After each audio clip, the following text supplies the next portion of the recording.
The Virginia Cable Telecommunications Association and your local cable provider presents Cable Reports.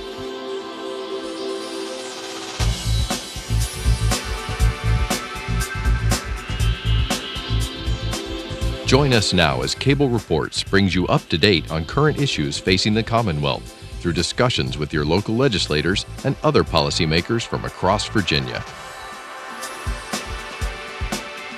Welcome from the General Assembly and the City of Richmond. I'm Woody Evans for Cable Reports and the Virginia Cable Telecommunications Association. And a very warm welcome to our guest, Delegate Ken Plum from Northern Virginia. Welcome. It's always good to be with you, and thank you to the Virginia Cable Telecommunications Association for doing this.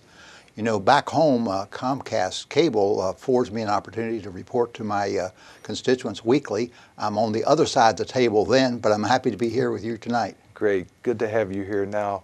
We're into the second week of the 45-day 2013 short session, and it has really started off with a bang.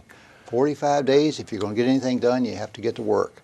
And I try to explain to people it's kind of like a roller coaster ride. You know, it starts off a day or two, it's kind of slow and easy, and then the bottom drops out. We have dealt with a number of important issues that I know constituents are concerned about. It's only 1 week into the session, and a number of major items have been dealt with already. Well, let's talk about some of those items, not the least of which have been spurred by tragedies recently. Yeah. Talk to us about what's going on in terms of addressing the issue of gun violence. Yeah, Woody, probably not enough from my perspective. We need to get serious about the issue of guns violence in Virginia, just as we do nationally. I applaud the President's actions just yesterday, as a matter of fact. I think he's taken decisive action with executive orders, as well as asked the Congress to act. We need a ban on assault weapons, and that really ought to come from the federal level. It ought to be countrywide. But here in Virginia, we need also to take a look at our laws because we've got some major deficiencies. You can now go out and without any background check at all, make your major purchases of guns and ammunition through the so-called gun show loophole. That needs to be closed up. I think even the most adamant gun rights people would say that criminals and the mentally impaired should not have access to guns. Or terrorists, for example. Or terrorists, for example. And it seems to me that the loophole allows that to potentially happen. We need to close that up. I hope that citizens will make their delegates and senators aware of their support, that action be taken and that we move forward. Also, too, you know, with the tragedy of Virginia Tech, because among the tragedies that have occurred, the huge one was right here in Virginia. We came to some conclusions about what we ought to be doing in terms of our mental health programs and funding them. The fact of the matter is, as the years go by, that funding has slipped away.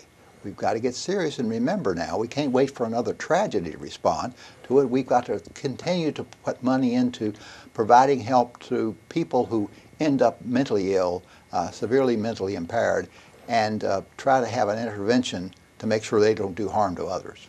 Now, some suggest that we need to have armed guards in our schools. I take it that's something that you don't think is a very positive suggestion. No, it's not a positive suggestion. You know, we have had resource officers in our high schools and some of our middle schools for a number of years related to order within the schools. And they serve a positive purpose in terms of getting a positive attitude towards law and so on. But in our elementary schools, for example, I don't think we want to teach children that if someone hits you with a rock, that you throw a rock back at them. I think we want to make sure that we have gun-free zones around the schools, but that we not staff our schools with gun-carrying guards. If our society has become that kind of a place, then we've got to make major changes in our society.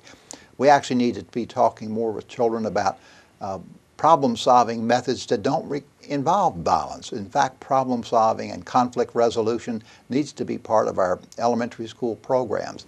And we need to make sure that we do the work in society that keeps people from having a desire to go into our schools and shoot them up. And of course, last year I think the General Assembly repealed the one gun a month provision in state law. Yeah, if you take a look at a series of actions that have been taken in the Virginia General Assembly over the last few years, it's been an erosion of the very modest controls that we've had in Virginia. I was here when Governor Wilder correctly proposed, and the legislature voted for, a limitation on the sale of handguns in Virginia.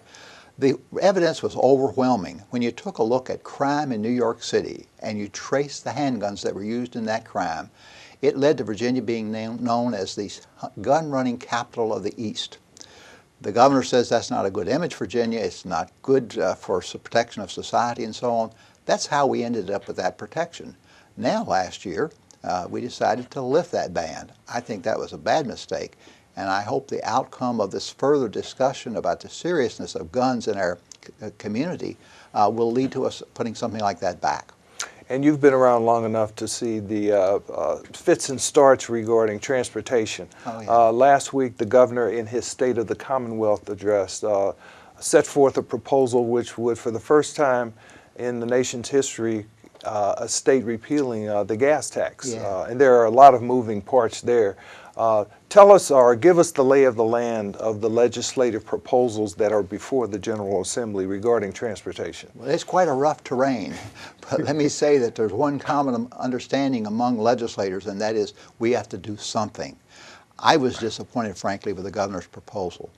He calls it bold, I call it unfair, to shift the burden from people who use the roads through the gas tax to people generally through the sales tax. Ignores, for example, the amount of money paid by out-of-state people who pass through Virginia and buy gas because they're using our roads, they help pay for the roads, and those people who may not use the roads very much. They're elderly, they use mass transit, whatever the reasons, under this schema, whatever else they buy, they're going to pay a sales tax, and part of which will go towards building roads. So you come up to the cash register to check out, the guy ahead of you drives an SUV, plenty of money. He pays a rate of sales tax for the use of the road.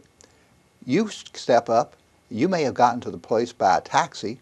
You may not use the road all that much. You pay the same rate of taxation.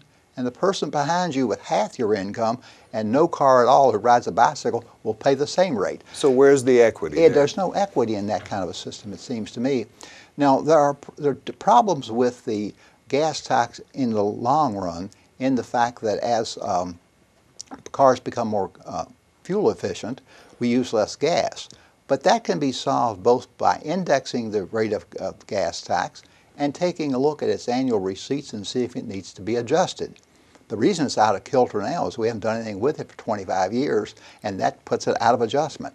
So that, in some regards, did not further the debate towards a solution. It added an item into the mix that can kind of confuse the outcome. The other thing about this is we need about $1 billion a year estimated in new monies.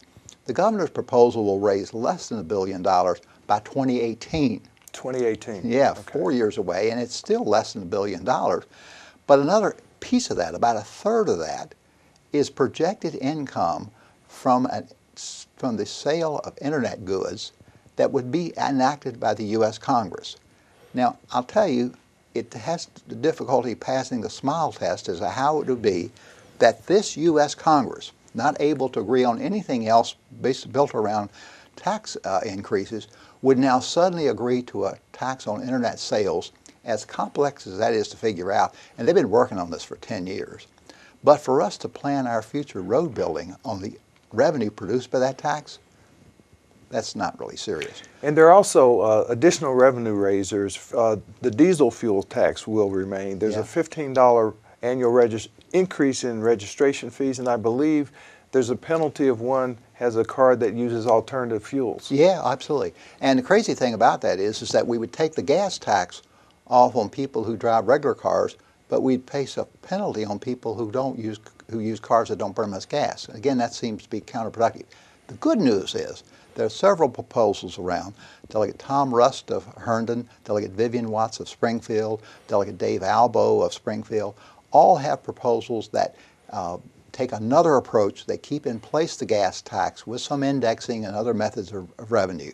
The point being is that there's a whole range of choices before the legislature. It's a short amount of time. It's difficult to work these out, but I know my colleagues are committed to trying to come up with a solution that's not a short-term fix, because this thing is so difficult to deal with, we can't repeatedly return to it, that we try to get a fix in place.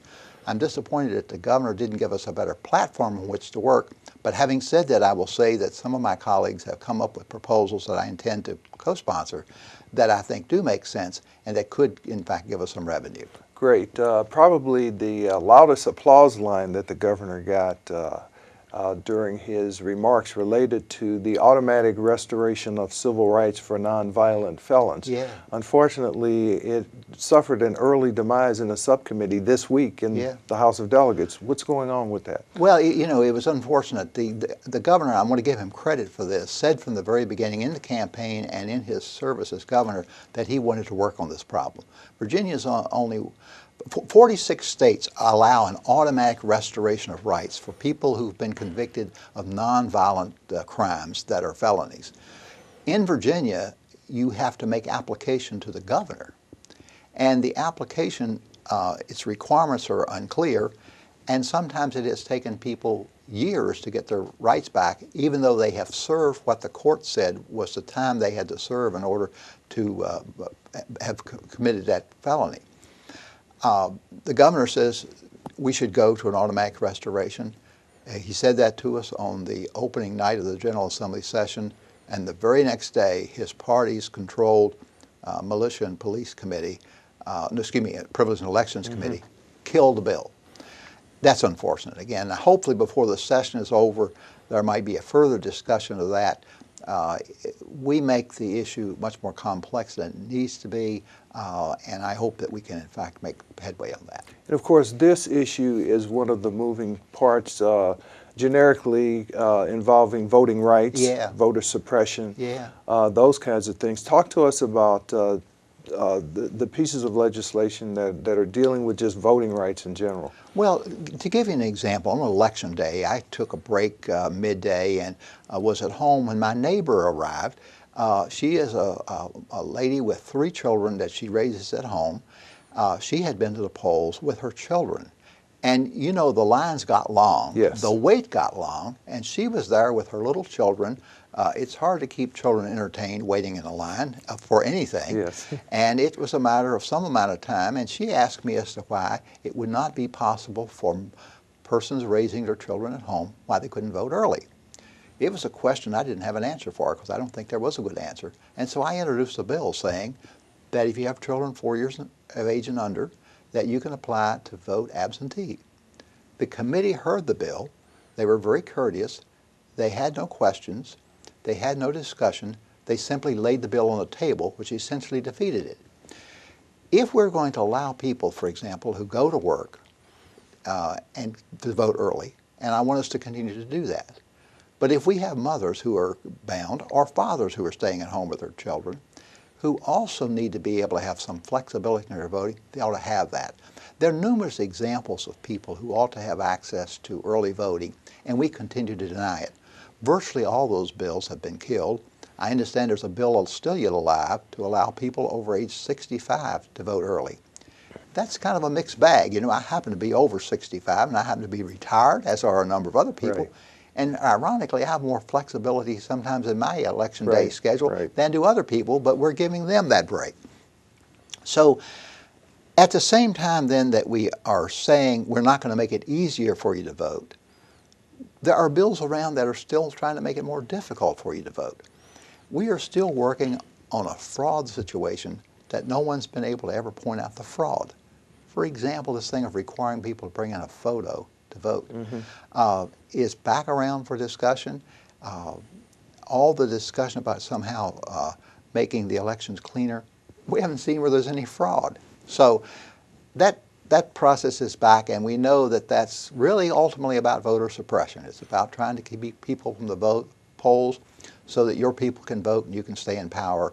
And I just think that's a misuse of power. Because last year's legislation, as I recall, at least allowed for alternative means of identification. I understand the bills that have been introduced would do away with those alternative means. It would reduce the number of them, and some of them actually, like I say, would require a photo. But the thing being is that we're going in the wrong direction. Virginia historically has had low voter turnout. Certainly the president has appealed to a broad range of Virginians and gotten tremendous numbers of people to come to the polls and long waiting lines and so on. But in off years, we don't do very well getting people to the polls, and we need not make the process more complicated. If in fact there's voter fraud, then we need to point to what that fraud is and deal with the people who are involved in it, but it's not there. And of course, the issue of whether constituents actually select their representatives versus the representatives selecting their constituents is still before us in terms of whether we should have some type of bipartisan redistricting. Yeah. Woody, in 1982, I introduced a bill that would establish an independent redistricting commission. Outside the hands of the legislature, I've maintained and I continue to maintain that legislators cannot fairly draw district boundaries. We have too much self-interest at heart. Our first goal is to preserve ourselves. And when you do that, then it overrides the community's interest. And so I have introduced that bill about 10 different times. When the Democrats were in control, they turned it down. When the Republicans were in control, they turned it down. It's still the right thing to do, and I'm still going to push it.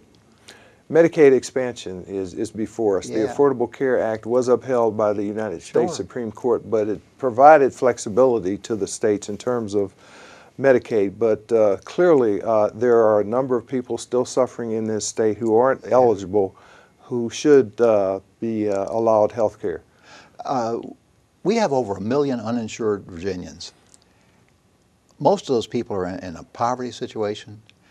They need access to health care.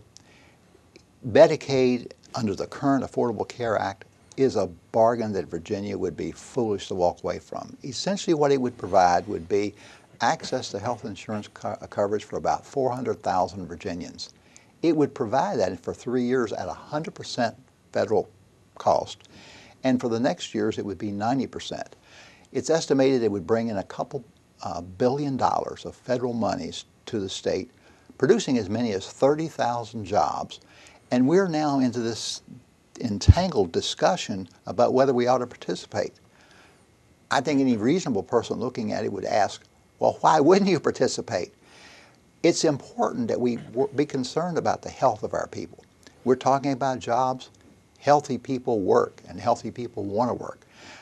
We talk about the cost of health care. People who don't have regular access to health care get sicker. They need more chronic treatments and so on. They overflow our emergency rooms. Medicaid, with preventative programs, with consistent treatment and so on, will actually in the end reduce cost. I have said to the governor that I think we ought to enter the program. The state, as I understand it, is still in some discussion with the federal authorities. Whatever those entanglements are, I hope we will work those out, and that Virginia will step forward, as I think most states will be doing, to say we've got people who are making now less than $20,000 a year who can get health insurance, who are just like all the rest of us. They get sick. They need to have regular checkups and so on. This is a way to make that possible, and the best bargain around. What happens to those federal dollars collected from Virginia residents if the Commonwealth decides not to expand? Well, you can be sure of this. They don't go unspent. They go spent someplace else. And if my Virginians are paying federal taxes and we have an option to get those taxes flowing back into the state, it seems to me that a good conservative approach would be to say, let's get those monies flowing back to Virginia. Now, you also mentioned the fact that people who can't afford health care wind up in our emergency rooms. Yeah. It's very expensive. It's highly inefficient. Do you and I wind up paying the cost of that in our premiums? If we don't enter the expanded Medicaid program, it doesn't mean that people now decide they're not going to get sick. They still get sick. And when they get sick, they don't have a doctor to go to, so when they're really, really sick, they end up in the emergency room. Now, they don't have any money to pay, so who pays? Well, our rates go up. The insurance company rates go up. The losses to the hospitals go up. It's a cost that's felt by us all. The more economical way to do that would be to get that person into an insurance program where you have preventative care, you have early diagnosis of problems, and you keep them out of the need to go to the emergency room, and that helps to flatten the cost curve on health insurance. The other related but not as critical issue around health care is whether the Commonwealth will run its own exchange. Right. Tell us a little bit about that. There are some technical problems with how it would be that the state would become the broker for a range of health services. The idea being that if you get a competitive marketplace for health insurance, the costs will go down. Those are issues that will be overcome as we gain experience in terms of an exchange, how an exchange would work. But we have a strange situation in this particular instance where normally in Virginia, we demand our state's rights and our control of things. And this one, we're abdicating the responsibility to the federal government. I think we have a better chance of controlling the outcome and having a really good program by running it ourselves. And I trust that, again, in future times, that we'll come to that understanding. Right now, we're talking about abdicating to the federal government. I would rather for my folks to be able to turn to our state officials for that. And I'm hoping that's how it'll be worked out. Now, this exchange would allow citizens to go to the internet, for example, and look at the various types of offerings that insurance companies within the state would provide for health care. Yeah, it would allow you to shop, in other words. Right. And now it's much too complex to figure out who it is that he offers the services and what those comparable costs would be. So if somebody catalogs all that together where you can make price comparisons and so on. And for the insurance companies, it also helps to span the risk so that they all gain thereby. That would make for a more equitable working situation. Now, the governor also mentioned a contingency fund in anticipation of the Congress not resolving this sequestration issue. Right. And of course, you probably have federal employees in your district, and of course, just a few. we have a host of military installations in the state. Right. That would have a significant economic impact on the Commonwealth, would it not? It would, and the idea of putting some money aside to anticipate that, I think, is always a prudent way to go. I think what we need to understand in a broader budget discussion, however, is that as we set money aside, it means we also have not made some investments. Mm-hmm. And frankly, Woody, I'm concerned that there continues to be a reduction in relative spending in our education programs. Fairfax County Schools, for example, has grown by 17,000 students over the last 3 years, but the amount of money it gets from the state has declined. And the state is supposed to be more than a half partner. They're supposed to put in 55% of the cost of public education across the school systems, but now our share is 40%. When the state puts in less money in public education, it means the local school board and the board of supervisors has a decision to make. Do we cut out programs? Do we let class sizes get larger? Or do we tax citizens more on a property tax? My local school division, and fortunately our community is a very well-funded community, has made the decision. It makes some cuts, but it also makes sure that its real estate taxes don't go down to make that difference. But we should not in Virginia be stepping away from those responsibilities. We ought to be stepping up to them. The best investment we can make is in programs like early childhood and K-12 programs. And we talk all the time about our colleges, and we have the best college system in the nation, but we need not to have that go away. Right now, it's the case that if you look at the University of Virginia right now, and you look across the whole range of its programs, it's supported 10% by the state and 90% by fees and other programs and grants and contracts. We need to be a bigger partner than that. Now, one of the perennial pieces of legislation regarding education has to do with when a school district can actually begin the school year. Right. And there's been legislation proposed to allow school districts, although they can by waiver do that, to start school before September 1st. Is that going to see any action? It's a weary fight, I should say. I was around when that King's Dominion bill was first passed. Right. I voted against it then. I have voted for every effort to repeal it. I hope at some time we'll say to ourselves that the decisions relative to our children's education is more important than a particular piece of our economy, and that local school boards ought to be able to make that decision. I don't know why that's so tough for us to do, but we continue to insist that we somehow set the date to be after Labor Day. Let's let local communities, based on their local economies, their local needs, and most importantly, what would be best for the children, decide when schools should start. And of course, the other issue that gained some popularity last year relates to children who are homeschooled and their ability to participate in athletics. Yeah. And of course, the whole Tim Tebow fever hit the Right. General Assembly last year. It didn't pass last year, but what's the likelihood of that emerging this year? I don't know if bills are in to do that or not. I'm not aware of them. But there are a number of bills that talk about how we might do things differently with our schools. The governor has in a proposal that is of some concern to me that would take away decisions about establishing charter schools and local school divisions that I don't think is a wise one. Currently, someone who wants to set up a charter school makes application to the local school board. The view of that is that charter school is going to be part of the school system locally, and the local school board ought to have something to say about its standards, its financing, etc. The governor would take that decision away and give that decision to the State Board of Education, so that would, in effect, the State Board would say, this school is going to be in your division whether you like it or not, and you're going to help fund it. I don't think that's an appropriate decision. Now, I know we don't have many charter schools, and that's often cited as the evidence of why we need to change things. But the reason we don't have many charter schools in Virginia is because we've got a wide range of choices already. In my school division, for example, you can go off, if you're particularly talented in science and math, you can go off to Thomas Jefferson School for Science and Technology, probably the best school in the United States of America. If you want to go into the arts, you can make choices like that.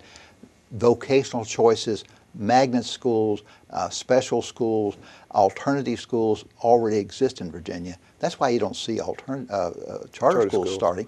There's not a void that they would fill. We've got about a minute and a half left, but I did want to have you comment on what's going on in the area of reproductive rights. Obviously, last year there was a lot of negative publicity brought upon the Commonwealth, but I understand there's an effort to repeal some of the bills that got through last year. And I hope some of that is successful. Some of that was really quite embarrassing. Senator Ralph Northam, who himself is a doctor, made his speech on the floor of the Senate, and I happened to be there that day, explaining as to how that if you did this ultrasound on a woman as prescribed in the bill, it would provide no evidence to the doctor about anything that would be done because it was too early in the stages of pregnancy. In spite of the doctor pointing out that it would serve no value, they passed the bill anyway. In spite of the governor knowing that information, he signed it anyway. So now we have a requirement on the doctor care for women that doctors say is not necessary. Well, let me tell you, legislators shouldn't be getting into writing the protocols for doctors. And that kind of a situation goes well beyond the scope of what legislators ought to be involved with. I hope we repeal the bill. Not sure that it will happen, but it needs to happen. And we need to recognize that these most difficult decisions that women have to make, they need to make in consultation with their doctor, with their family, with their ministers. Thank you, Delegate Ken Plum. Thank you for being here. Thank you for watching Cable Reports, brought to you by the Virginia Cable Telecommunications Association. Until next time, I'm Woody Evans. Thank you, sir. I appreciate very much the opportunity.